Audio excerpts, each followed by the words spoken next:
With just a few words, the Trump administration sent a critical strategic message to Russian President Vladimir Putin. It's time to get serious about peace talks, or the United States will make Russia pay a very high price. The question is, Washington seems to have lost patience with Moscow, launching a diplomatic strike with tremors felt in the Kremlin. On November 17th, Euronews reported that US lawmakers are drafting a bill for severe secondary sanctions against Russia. However, the direct target isn't Russia itself. These are secondary sanctions, with tariffs up to 500% on any nation trading with Russia. In essence, this is not an entirely new idea, as the tariff was first proposed back in May. At the time, however, the proposal was dismissed as President Trump was still pursuing a diplomatic solution with Putin. It seems the bill was not discarded, but strategically shelved to be used at the opportune moment.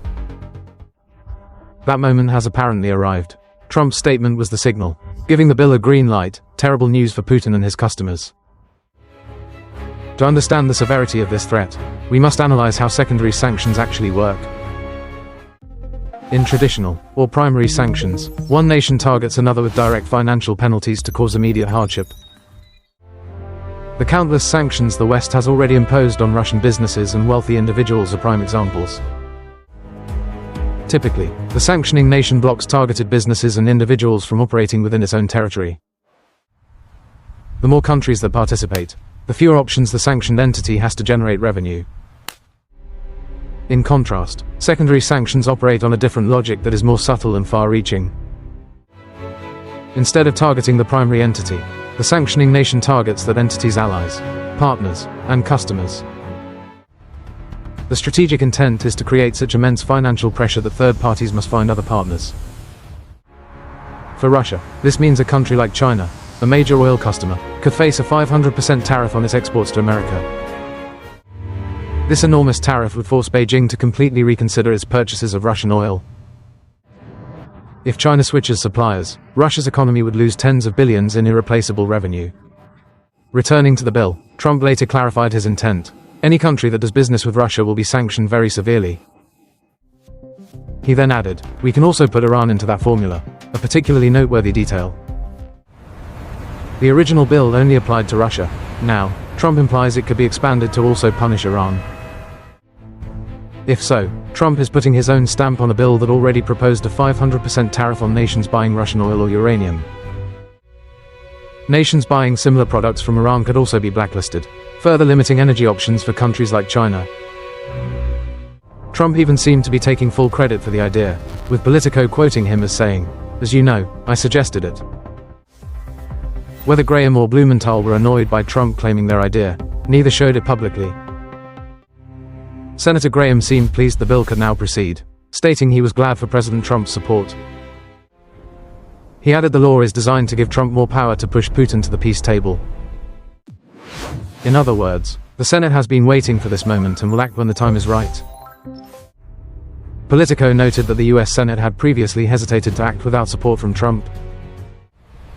The bill, named the Russia Sanctions Act of 2025, had over 80 co-sponsors, showing rare consensus.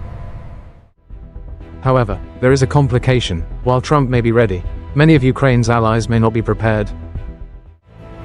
Newsweek highlighted this, pointing out the new sanctions would cast a wide net beyond just China and India. Many US and Ukrainian allies still do business with Russia and could be hit by the proposed 500% tariff. It can be argued the EU is inadvertently funding Russia's war machine, almost as much as it provides in aid to Ukraine. In the first 8 months of 2025 alone, the EU spent €11 billion on Russian energy. Notably, 7 EU member states actually increased their energy imports from Russia, including France and the Netherlands. The EU seems aware of this contradiction. The BBC reported over 20 nations pledged to phase out Russian oil and gas. But the EU's plan to ban Russian pipeline oil and LNG is not set until 2028, a long timeline. While US allies may be affected, Russia stands to suffer the most. Kremlin media has already reacted. Dmitry Medvedev angrily declared, "America is our enemy," and the peacemaker is now on a path of war with Russia. The already fractured relationship between the US and Russia now appears to be on the brink of collapse. However, Trump saying he has no problem with the bill does not guarantee it will become law. This could be a psychological tactic, another attempt to pressure Putin back to the negotiating table. The success of this gambit depends on Putin's response. A verbal, okay, could soon become an official signature. There are signs Trump has lost patience. After their meeting in Alaska, he said Putin might not be ready for a deal. He stated, "We're going to find out about President Putin in the next couple of weeks." Those couple of weeks have long since passed. A planned meeting in Hungary in October was cancelled. Trump explained that he had no intention of participating in a wasteful meeting. Now, the president seems to be green-lighting a bill that confirms he has given up on persuading Putin. Even if it clears the president, the Russia Sanctions Act of 2025 still faces a long legislative path. GovTrack forecasts its chance of being enacted at only 2%, though this may need updating after Trump's comments. If the bill passes committee, it goes to the Senate and then the House for similar processes.